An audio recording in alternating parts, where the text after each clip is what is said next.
From Indiana's news leader, John Stair, Andrea Moorhead, Chris Wright, Skytrack Forecast, and sports with Dave Calabro. This is Channel 13 Eyewitness News, Night Beat. Well, there are thousands of these little puppies sold in Indiana pet shops, but where do they come from? 13 Investigates has discovered a puppy pipeline that stretches hundreds of miles. It's something most pet stores would rather not talk about. But tonight, investigative reporter Bob Siegel takes you undercover to show you something that few people have ever seen. On the other side of that door, one of the most well-kept secrets in the puppy pipeline. You've just entered a dog auction, and you're just in time to preview the merchandise. As far as the eye can see, stacks and rows of wire cages, and inside each one, a dog that's about to go on the auction block. Potential bidders check out the animals, and there are lots of them. Dozens of breeds, hundreds of dogs, many of them jammed into cages with barely enough room to sit, let alone stand. But then again, Number 43 is currently in heat. The people here are also packed in tight. Nearly every seat is taken. It's standing room only as the auction begins. A nice consignment of Chihuahuas right there. Got 3 females to pick from. One by one, the dogs are sold. Sold him. $100, $400 on him. And many are purchased for one purpose only, to breed puppies that will soon end up in a pet store. 13 Investigates videotaped this dog auction in Ohio. But there are auctions taking place all over the Midwest to feed the growing demand of commercial breeders. And keep in mind, many pet stores rely on commercial breeders for their supply of puppies. You're so sweet. Like this Yorkshire Terrier from an Indianapolis pet shop. Our undercover investigation traced the Yorkie to this commercial breeding facility in southern Missouri.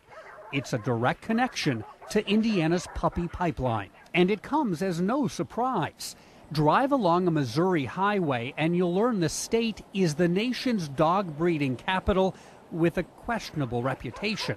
Missouri has lots of breeders and lots of auctions.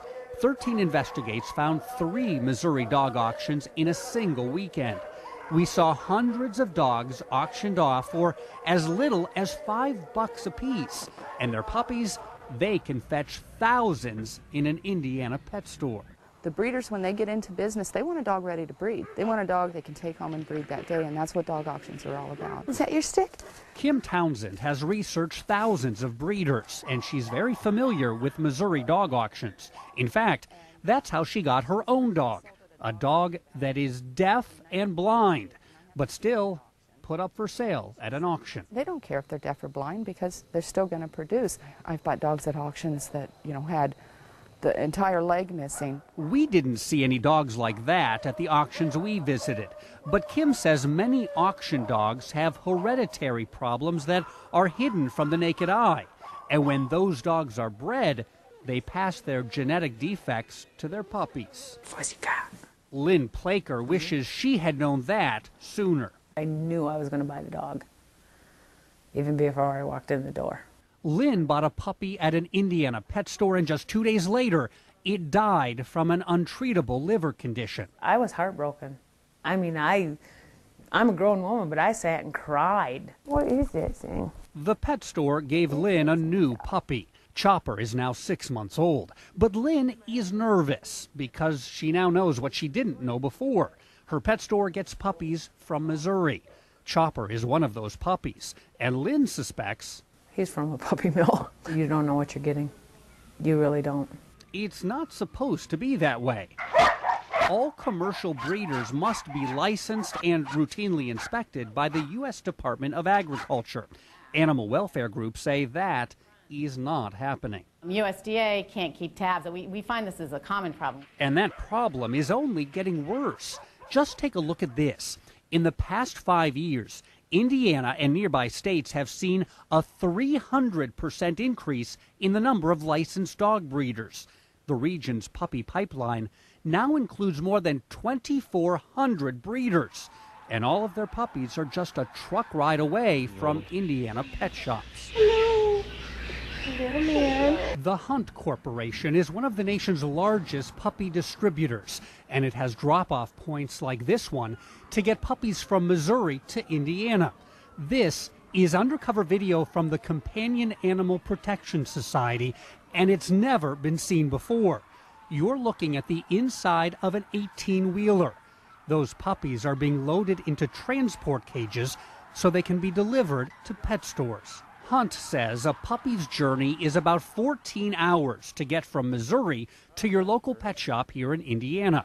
Most of those pet shops guarantee the puppy that you buy from them will be healthy, but it doesn't always turn out that way. I wasn't a smart buyer.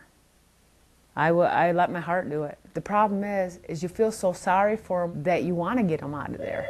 Lynn now realizes for every puppy that goes home from a pet store, somewhere there's likely a dog in a cage at a commercial breeding facility. If you're buying a puppy at a pet shop and you think you're rescuing the dog and you're paying $1,000 for that dog, all you're doing is keeping those parents in that vicious cycle. It is the cycle that makes the puppy pipeline possible. You're not ending it by buying that puppy in the window, you're just perpetuating it.